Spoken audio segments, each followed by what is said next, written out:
Hey guys, it's Jamie from Media Point here. I want to do a special video here talking about our lessons from the GFC previously. From that previous time, we learned a few major lessons and saw some trends, and we feel like it's going to repeat a little bit once we get through this. To a different degree, we believe the GFC was a lot more mild than the current phase we're in at the moment. So what I want to talk about is before the GFC, one thing we noticed and we got sucked in a little bit, not sucked in, but we started moving that way, was the market was moving to a more environmental or green sort of way. Everything was about fabric, it was about getting, the green inks and stuff like that.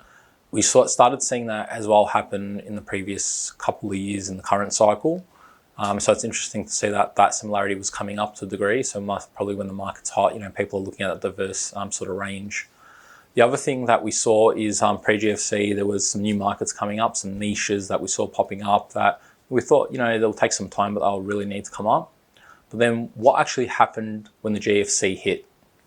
When the GFC hit, what happened was any previous niches or markets that were rising, so for example, environmentally green or any little niches coming up, basically they all grinded to a halt. When the GFC finished and the upturn started coming, what we noticed is people's behavior shifted. It became purely about cost. So people in the Australian market especially, we noticed this. European markets, we believe are totally different from what we've seen. But in the Australian market, what we noticed, we still had those products.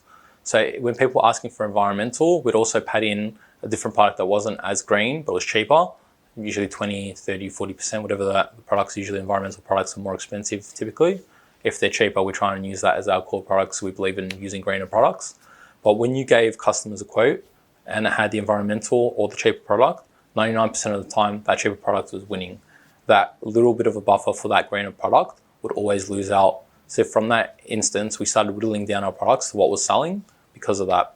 In the current market, we're trying to find those greener products that are around the same cost as the current and move that way.